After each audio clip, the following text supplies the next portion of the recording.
I'm with John Bush this morning, who recently became the boss of the Cumbres and Toltec Scenic Railroad. What is your title anyway? My title is President and General Manager. And you've been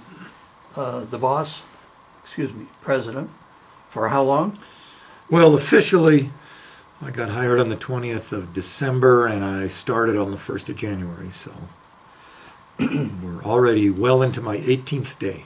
You're well into your 18th day, and you're getting your feet on the ground. Yeah. Yeah, and it's good to be back in Chama. Of course, I was Chief Mechanical Officer here from the fall of '89 through the spring of '96.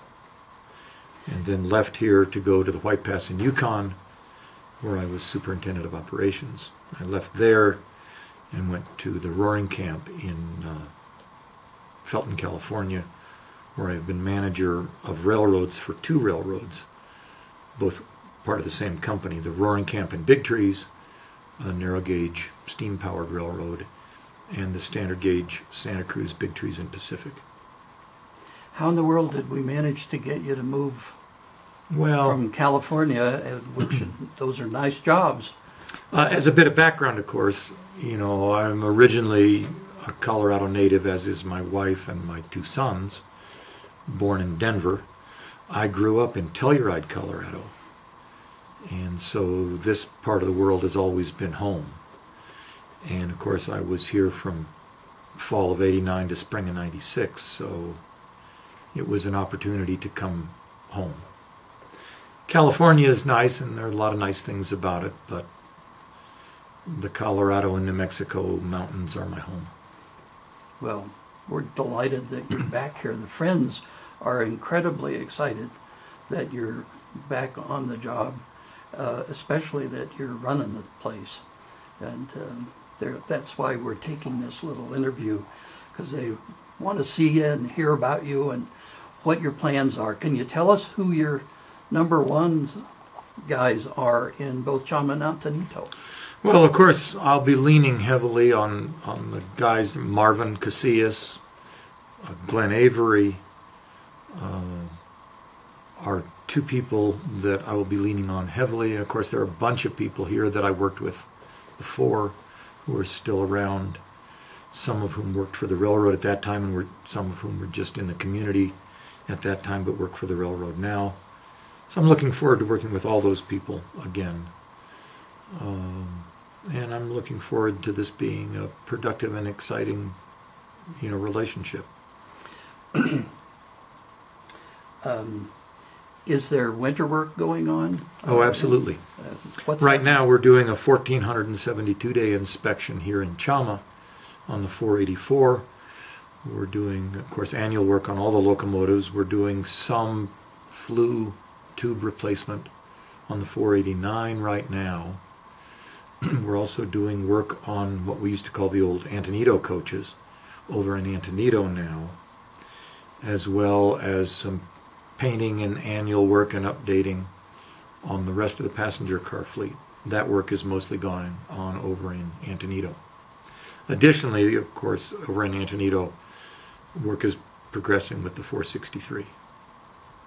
Super. We hope to be hearing more about the 463 later on. When there's more to tell you, we'll tell you more. But we do understand the work's going well. Yeah, things are moving ahead. What do you see as the thing that needs the most help for the railroad? Well, my primary goal, assuming that things stay together mechanically, as I expect they will, my primary goal, of course, for this year is ridership. We've gone through kind of a slow slide down the banister, step by step by step, and we need to turn that around. So I'm looking to increase ridership this year, putting a major effort into the marketing plan, getting that out earlier, being more user-friendly and customer-friendly, so that we can provide a good experience to our customers.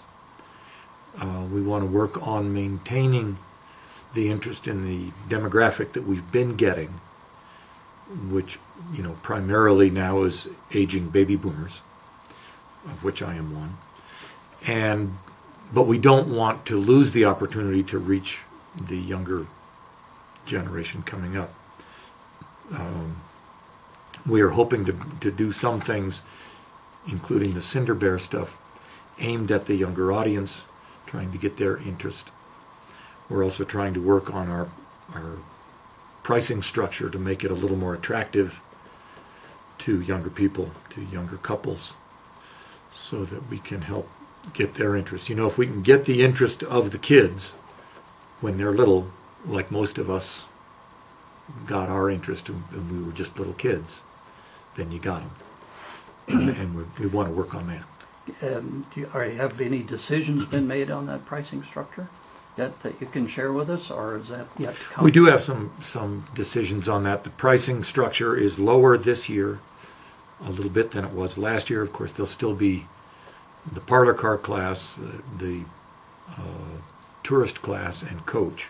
But there have been price reductions in those. And this summer, we're going to run a Kids Ride Free program.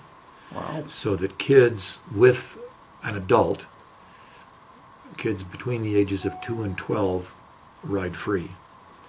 And that does not include Cinder Bear trains, and it doesn't include the fall color season, but it should make the pricing much more attractive and doable for young couples with kids. That's great. One of the things that people have commented on is that advertising pieces weren't available until almost the time the train started. How's that work going? Well, that's going well. I have, quite frankly, been working on that mostly since I first got here, and have in fact kind of only come up for air right now for this interview from working on finishing the brochure and working on the website stuff. We've a very competent group working on those things, and I am simply helping them to get that up and running. But I am aware that last year that stuff got off kind of late. We want to get into that market earlier when people are making their decisions.